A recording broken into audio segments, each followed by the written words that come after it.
Salut, c'est Trado, content de vous retrouver pour la mise à jour de la préparation de la semaine de trading. Et franchement, je voudrais d'abord commencer par vous remercier. Vous êtes de plus en plus nombreux à vous intéresser à ce format spécifique qui est à l'usage des traders de court terme. Je vous rappelle que c'est un trading, comme je viens de le dire, de court terme, donc qui est assez difficile. Pensez vraiment à adapter la taille des positions pendant que votre phase d'apprentissage. C'est quelque chose qui doit être maîtrisé, qui fait l'objet d'un apprentissage rigoureux. Et on va donc commencer par le CAC 40 qui malheureusement, j'ai pas changé la zone. C'est exactement la même zone que la semaine dernière et que la semaine d'avant. C'est 79, 60, 78, 80. C'est une résistance et visiblement le marché a envie d'en tenir compte. Si vous avez un biais haussier, je ne vois pas de zone d'intervention légitime avant 77,10, 76,60. Achat, stop de protection en dessous. Les plus patients attendront même un retour sur les 76,00, 75,00 pour acheter. Stop de protection en dessous. On le verra avec la méthode des ATR, comment faire. Il faut noter également que les acheteurs, on va dire, qui n'auraient pas l'occasion de rentrer sur ces niveaux peuvent attendre une éventuelle cassure des 79, 60, 78, 80 et lors d'un throwback, acheter, parier sur un retour de la hausse, stop de protection en dessous. Naturellement, ceux qui veulent parier à la baisse peuvent le faire sur la zone des 79, 60, 78, 80, stop de protection au-dessus. Et on va voir comment cela se traduit par l'utilisation de l'ATR. Donc l'ATR, c'est un outil qui mesure la volatilité et qui permet de mettre des stops de protection variables selon que vous vouliez plus ou moins de marge de variation de respiration possible. Il est très classique d'utiliser deux ATR. Je vais vous montrer comment on fait. Donc vous avez besoin de cet outil qui s'appelle Average True Range et vous voyez que l'ATR 14 est actuellement à 31. Ok. Alors, ça veut dire que si on veut acheter, par exemple, vous prenez votre calculatrice, si vous n'êtes pas très bon en calcul mental, vous attendez un retour, par exemple, c'est qu'un exemple, sur les 76, on va prendre un chiffre rond, 77,00, ok. Donc, si vous rentrez sur 77,00 et que vous voulez un stop de protection à 2 ATR, l'ATR étant à 32, vous enlevez donc 32 et encore 32, ça vous met un stop de protection à 76,36. Ça veut dire que vous rentrez à 77,00 ici. Vous avez un stop de protection à, on a dit 76,36 ici. C'est une possibilité comme une autre. Bien sûr, vous pouvez prendre 2 ATR, 1 ATR, 3 ATR, 1,5 ATR. Ça dépend de la marge de respiration que vous voulez laisser, je l'ai déjà dit. Après, vous pouvez rentrer simplement sur zone. C'est une possibilité, c'est-à-dire sans attendre de signe de rebond. Ou vous pouvez rentrer lorsqu'il y a un rebond. Naturellement, si vous attendez qu'il y ait un rebond, et bien forcément, toutes choses égales par ailleurs, votre stop de protection est plus éloigné. Aucun n'est meilleur, c'est une question de préférence personnelle. Moi, souvent, je rentre sur zone, pas sur réaction.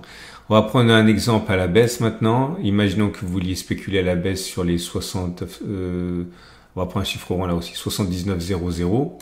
Donc vous spéculez à la baisse sur 79,00, vous mettez un stop de protection à prendre ici 3 ATR simplement pour l'exemple. Donc vous rentrez à 79,00 et si vous prenez un stop de protection à 3 ATR, vous ajoutez 32 plus 32 plus 32. Ça vous met un stop de protection à 79,96. Ça veut dire que si les cours remontent jusqu'à 79,96, il ne faut pas insister, il faut sortir tout de suite parce que c'est ce que vous aviez prévu au début. Okay.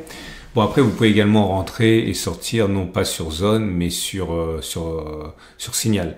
Okay. Là, ça vous renvoie à toutes les stratégies que je partage avec vous dans le format quotidien qui s'appelle Trading SP500 Nasdaq CAC 40. J'invite à le regarder. Si vous savez pas ce que c'est qu'un signal, vous en avez plein. Donc, je répète, entrez sur zone ou entrez entre les zones sur signal ou les deux, mais bon, tout est possible. Petit détour du côté du sentiment client et vous voyez que c'est haussier puisque le sentiment est à 68% long et les bougies à Ekinashi, je vous montre une fois pour toutes, après vous pouvez regarder si ça vous intéresse sur les autres, c'est baissier. C'est baissier, vous voyez, c'est des bougies rouges comme ça sans mèche haute, autrement dit, il est plus plausible que l'on continue de baisser plutôt que l'on ait fait des plus bas sur le CAC 40. On passe à l'Allemagne 40, donc le DAX, très proche comme situation. Si vous avez un biais haussier, vous pouvez attendre 23 820, 23 620, achat. Stop de protection en dessous. Pour les plus patients, 23 360, 23 000. Stop de protection en dessous. Les baissiers peuvent attendre un retour sur les 24 640, 24 430, stop de protection au-dessus. Sentiment client au moment où je parle, c'est aussi à 63%. Les Américains, les marchés américains, SP500, on est sur zone de support, ça peut vous intéresser, 62 250, 62 00. Si vous avez un billet haussier, vous pouvez totalement acheter ici, stop de protection en dessous. Vous pouvez également spéculer à la baisse. Pour spéculer à la baisse, à titre personnel, ce que je privilégierais, ce serait une cassure de cette zone. Et si par derrière, on fait un pullback, spéculation à la baisse, stop de protection au-dessus. Sentiment client, vous êtes à 67% long. Le Nasdaq, pareil, exactement. On est sur une zone d'achat quasiment 22 630, 22 400, stop de protection en dessous. Alors si on casse cette zone, suite à un pullback, on peut spéculer à la baisse, stop de protection au-dessus. Sentiment client haussier à 67%. On passe à l'Eurostock. L'Eurostock 50, donc les 50 entreprises majeures. Vous voyez que ça non plus, ça n'a pas changé. C'est la même zone 55, 330, 54, 30 qui avait déjà été identifiée il y a plusieurs semaines, plusieurs mois. Ça date en fait de mars. Mais vous voyez, elle fonctionne parfaitement. On manque un peu de conviction dans l'incertitude ambiante. J'achèterais pas avant 53,00, 52,70 si j'avais un billet haussier, stop de protection en dessous. Si je veux spéculer à la baisse, soit j'attends que ça casse, que l'on rebondisse, spéculation à la baisse, stop de protection au-dessus. Ou alors j'attends un retour là, spéculation à la baisse, stop de protection au-dessus. Sentiment client haussier, 66%. L'or qui fatigue et qui n'arrive pas à inscrire de nouveaux records, c'est normal, on a pris beaucoup de pourcents depuis le début de l'année, enfin depuis plusieurs années. La zone de support, c'est 32,50, 31,20, achat, stop de protection en dessous, ou alors 30,50, 29,50, stop de protection en dessous. La zone de baisse, de résistance, on y est, vous pouvez spéculer dans cette zone, stop de protection au-dessus, avec un ATR, 2 ATR, 3 ATR, etc. Sentiment client haussier à 77%. L'euro-dollar subit une pression baissière. Je vois pas d'intérêt acheteur avant les 1,1510, 1,1448. Achat, stop en dessous. Bon, il y a plein de petites zones de support, c'est pas la question, mais c'est celle-là qui me semble intéressante.